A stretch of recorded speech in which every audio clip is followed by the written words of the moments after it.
was first on the scene. For the audience that may not know, there was a bombing of a market in Donetsk, and we all know the Donbass region has been battered for years by the Kiev regime. And he was first on the scene of this really horrific bombing that took the lives of so many civilians.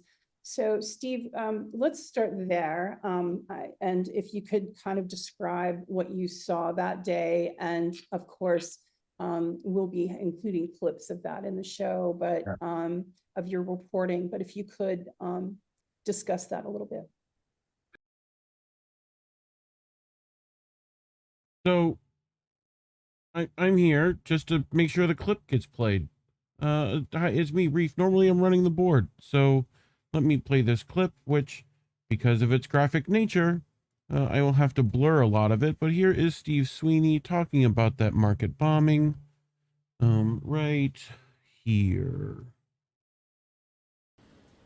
Donetsk has come under fire once again, with Ukrainian forces targeting a densely populated civilian area at around 3 o'clock on Monday afternoon. As you can see here, there's a scene of total devastation.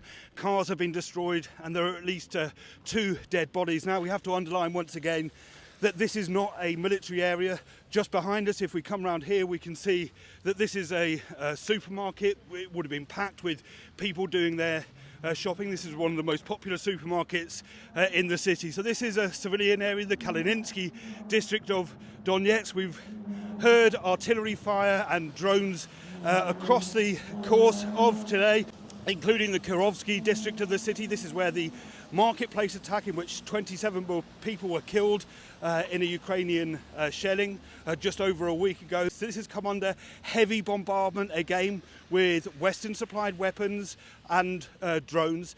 We're on the scene. Emergency services and investigators are here working away behind us. Of course, we don't want to stay here for too long. There have been warnings for people to take shelter, and areas such as these are often prone to what we call double tap attacks. But people in the area are calling this another act of terror. But while we were filming, our crew were forced to run for cover as we came under fire. It's not clear if we were deliberately targeted, but shelling journalists and emergency workers is stock in trade for Ukraine. With a busy supermarket just yards away, the death toll could have been much higher. In another day of tragedy, 3 people are dead, and the bodies pile up as the West turns the other way.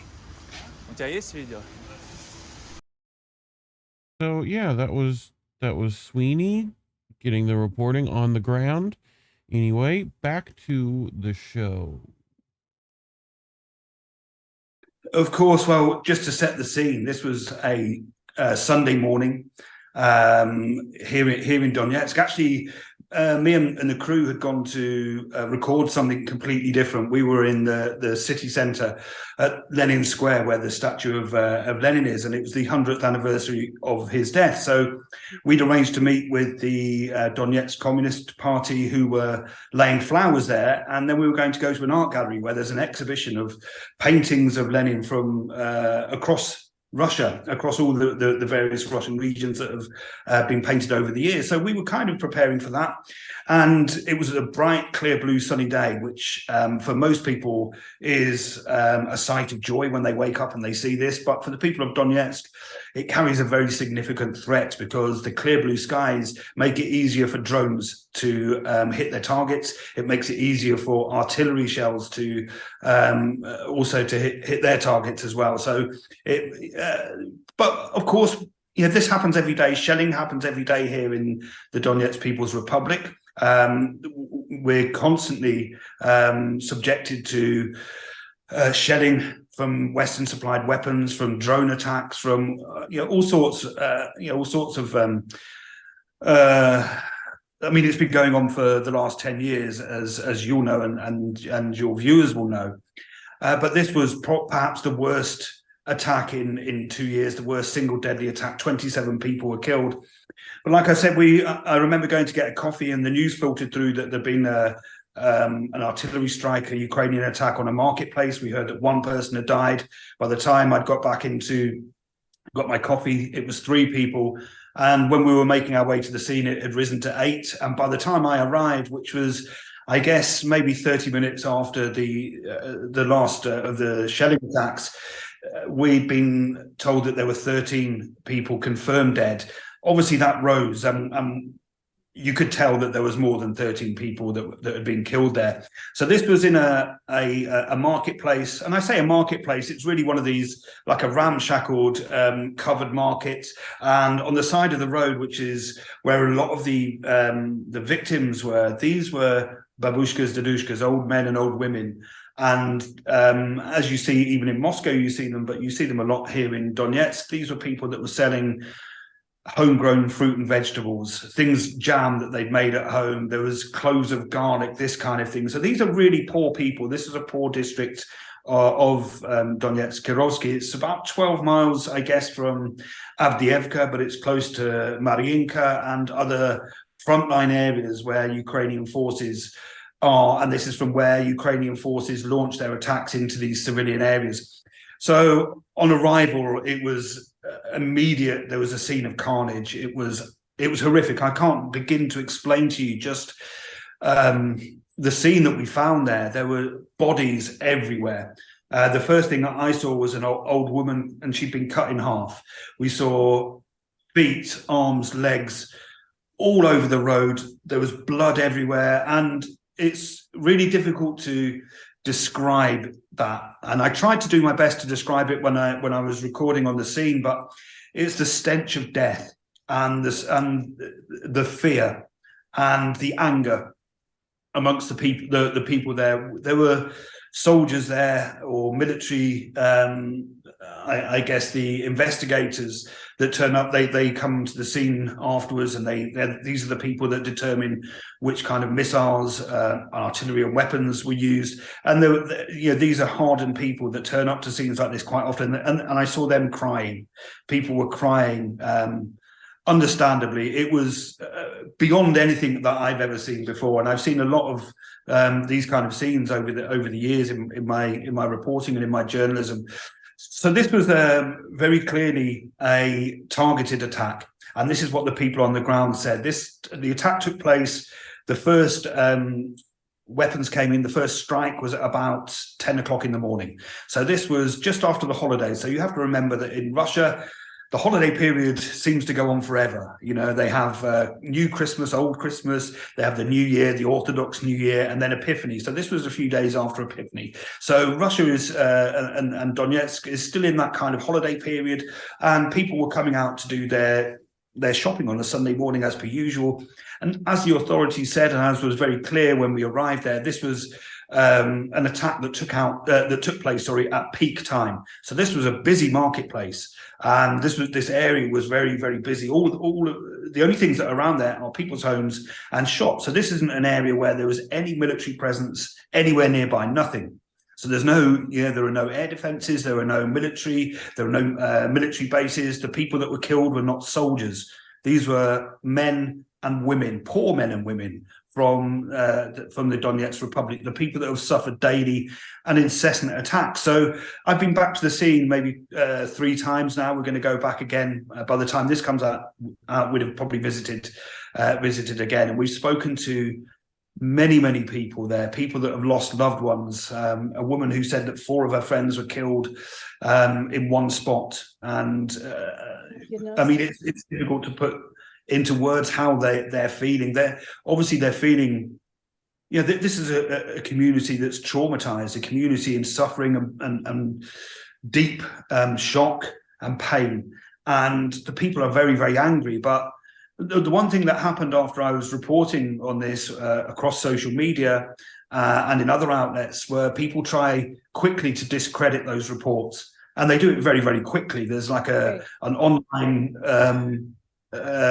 army of these of trolls, essentially. I think this is a coordinated response, quite clearly. And so whatever they do, what they say is wrong, quite clearly, but they sow the seeds of doubt. So I heard all sorts of things like this attack didn't happen at all, it was staged, as if I mean, it's laughable because there's no way that this could have happened. They staged this in case Steve Sweeney just happens to be listening in and discovers that there's been an attack and turns up and then finds all. I mean, I saw them. I saw the bodies. I saw the limbs. I saw the blood. This definitely happened. It wasn't staged. It wasn't faked. The other thing that people were saying, this is a false flag. It was Russia that carried out this attack, which again is obviously clearly nonsense, and we can prove it's provable nonsense.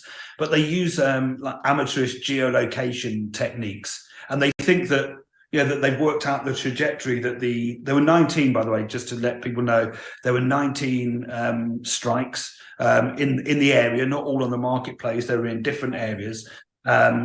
27 people were killed in the market. There was another maintenance worker who was killed in a drone attack as well. What was he doing? Just simply fixing his house. That was it. And he was taken out in a drone strike. And we know the trajectory it came from, because we can, we know that we have eyewitnesses. We have obviously the evidence from. There's ways that we can work out the trajectory. It depends on the impact craters and the shrapnel and the splash and all of these kind of things that we look at when we determine which direction it came from. In a few days' time, we'll have that pinpointed pretty much exactly where it came from, the exact point. We know it came from Ukrainian-held territory. There's absolutely no question about that whatsoever. This is anybody that's trying to blame Russia is lying to you, and deliberately so. They're trying to shift blame for what is a war crime. This was a war crime carried out with Western. I was just going to ask you about that because, as you know, yesterday there was a plane shot down with several POWs, Ukrainian POWs, that were set to be arranged to be made in prisoner swap, and they shot down with 3 missiles. Unfortunately, these missiles happen to be US made, right? And as an American, well, I'm an American in exile, but American nonetheless, it's really stunning and awful for me to see the amount of carnage around the world that's being perpetrated by the American weapons that are being provided to Ukraine and to Israel and to other countries that are just using them. And what's stunning to me also is Kiev's just disregard for human life, their own citizens. And if you could talk a little bit about the war crime itself and the war crimes that you've seen, because these weren't, there was no military targets in this particular attack on the market. Obviously it was real. Elliot Higgins is the person who kind of runs that troll farm, the NAFO troll farm, which is losing its own steam, I think. But it is a very coordinated effort on social media to suppress the truth. And the truth is that the US and UK are supplying weapons to Ukraine. And those weapons are being used en masse to destroy and harm civilians, particularly in the Donbas region. So could you talk a little bit about the war crimes and what that means and the definition of it in your eyes as a journalist? Well, I mean, that's a very big question because to talk about that in detail would take me hours, I would guess, to talk about the war crimes that are committed here, because these are war crimes that happen every single day.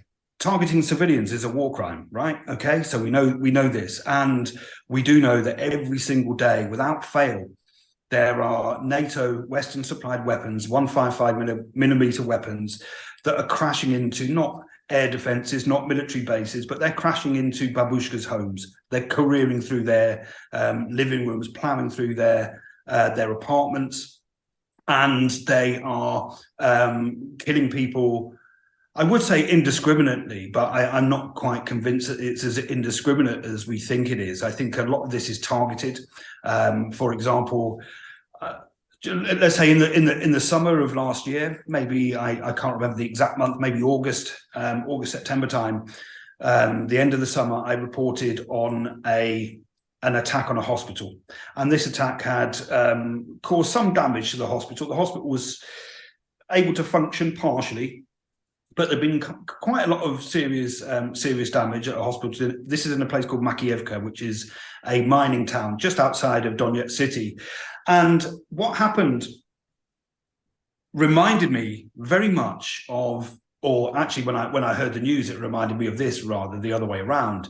But if you recall, at the start of the Israeli assault on Gaza, there was an incident in which a hospital was struck, and it was clearly an Israeli attack. And if you remember, we had the whole of the Israeli machine, the propaganda machine, went into overdrive, and they said it was Hamas that had carried out this attack, and it was a Hamas. They made all sorts of logical somersaults to try and disprove the fact that it was an Israeli missile that targeted the hospital.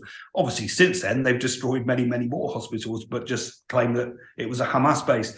So anyway, this was very familiar to me, because when I reported on this attack on the hospital in Makiivka, again, I was subjected to all sorts of abuse. I received death threats from people, but there was very serious. I had to take obviously those very seriously. People threatened to a lot of these, and I'll come on to this a little bit later perhaps, were friends of the British mercenaries that are fighting on the Ukrainian side.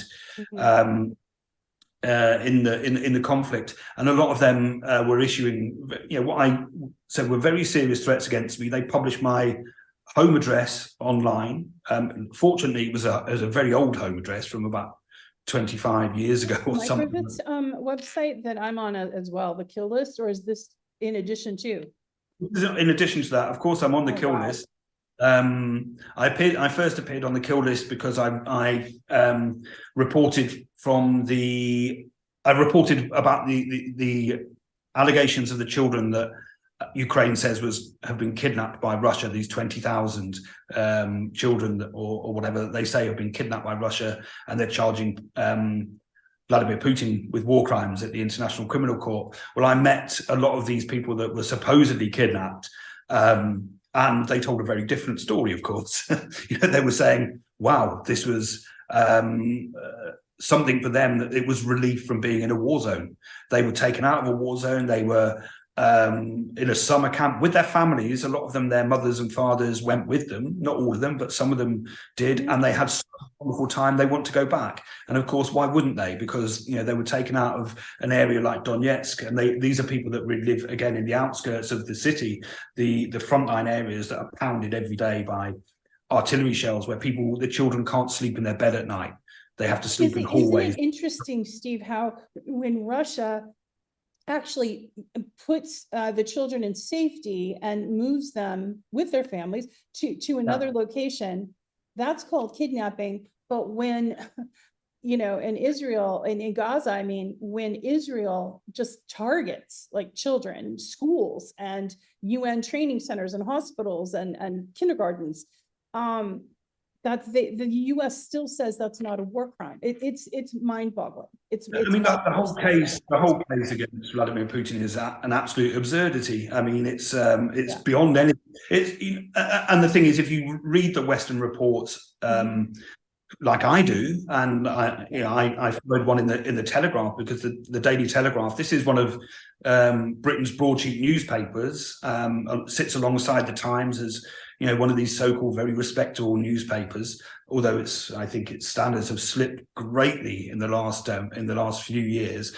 But it's quite well respected, and they carried this story, and they had a journalist who and they created this whole thing about the kidnapping of children, and it was essentially based on a couple of anecdotes. Right? They've not been to the camps, they've not met the people, they've not been on the ground.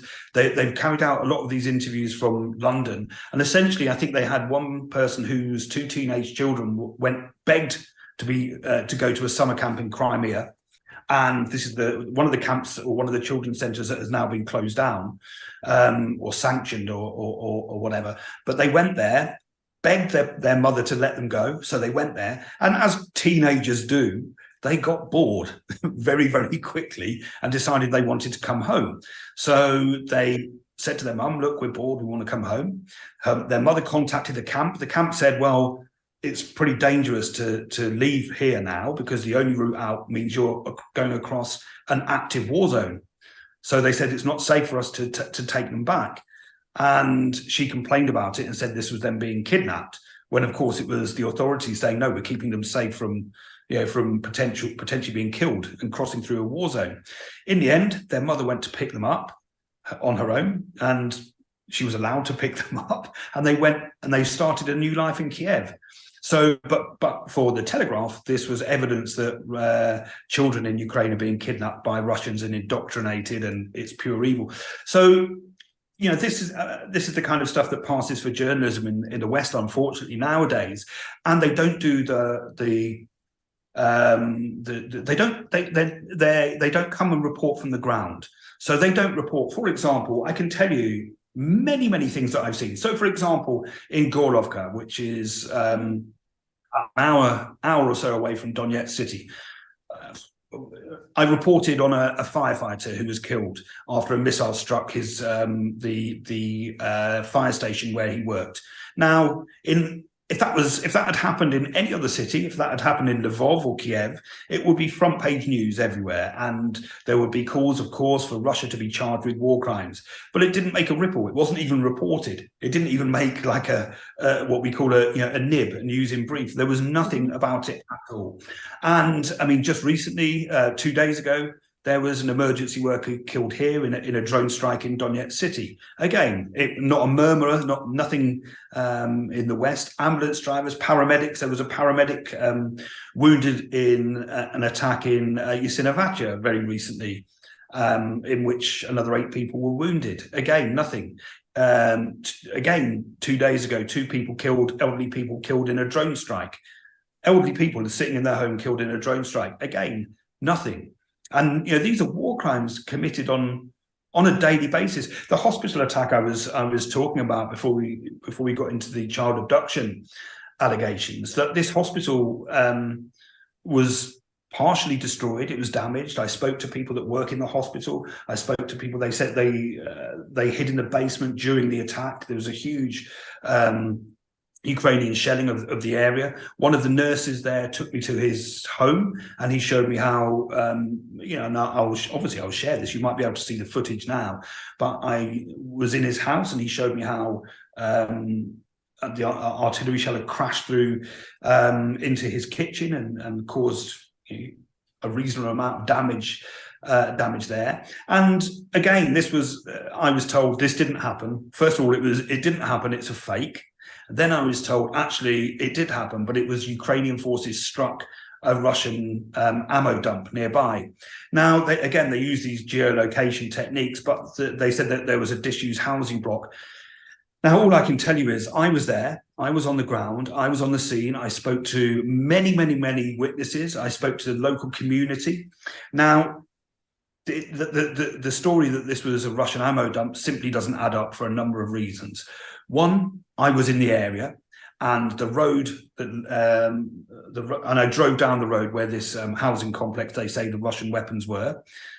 The road wasn't sealed off, right? Normally you would expect, if they don't want you to see it, you would expect maybe that road to be sealed off. It wasn't. I could drive down it freely. There was no evidence of any remnants of the missiles or the weapons that they say had cooked. And it would have caused, if it destroyed this hospital or partially destroyed the hospital, it would have done the same to this housing complex. It didn't. And of course, if you're speaking to the local community, they would be extremely angry that they had been put at such great risk by having this huge Russian ammo dump nearby. And at least one person, I mean, these people are not afraid of talking, by the way. You know, these are people that will quite happily express their anger. And they would have done so had there been an ammo dump. So they were very clear about what happened. But also on that very same day, in total, 9 medical facilities were targeted. So if they're saying this one was 9, 9 across the Donetsk Republic, 9 were targeted in one day. I mean, I spoke to a wonderful guy, actually. I mean, he's an incredible guy. He's a surgeon, medical director at a hospital here. And he described living here as Donetsk roulette. That's what he said. He said, you never know what's going to happen when you wake up. And I interviewed him and in his office, and I noticed that the window behind him was boarded up. And he said, yes, there was an attack. He was in the office when it happened. He said he was lucky to survive. But I was there because, again, this is another war crime, but I was in the hospital that day because I was following up on a story about a child 12-year-old child, Volodya, his name is, and he had his leg torn off by a Ukrainian missile, a Western-supplied Ukrainian missile. We were on the scene soon after. We met his family. You can imagine that they were distraught, and the scene was again, there was blood everywhere, and still where he was, I saw. I saw it with my own eyes, and I saw the crater where the hole, where the artillery shell came crashing through his bedroom, and it was while he was asleep. So I went to see him in the hospital.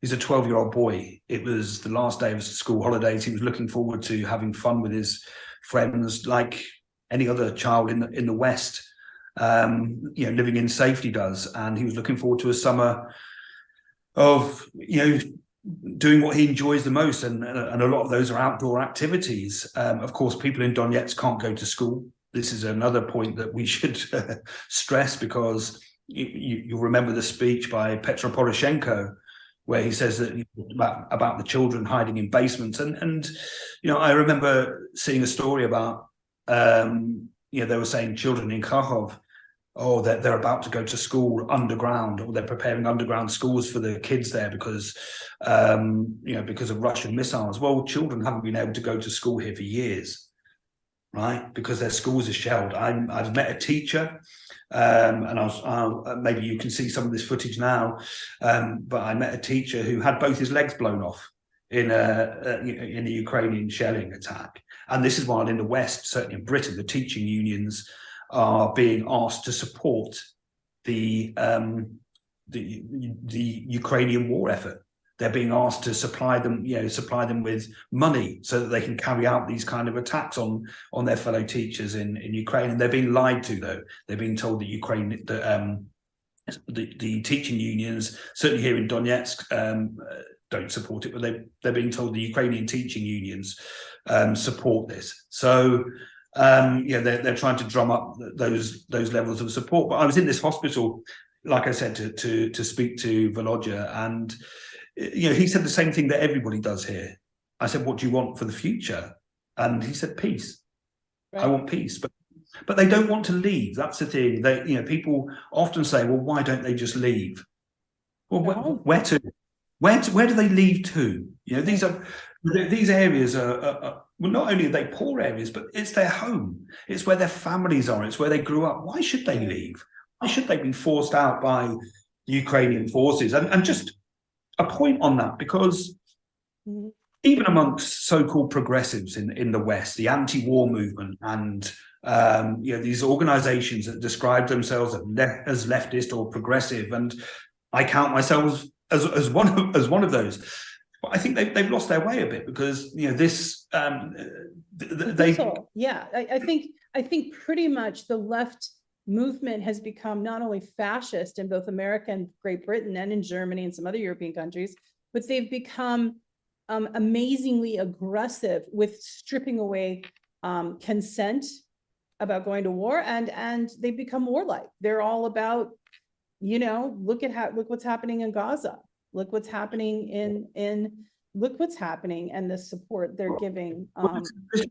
This is a point I want to make war against Russia, which that's what it is. It's a war that the West is trying to fight against Russia, and let's not call it anything else, because that's what it is.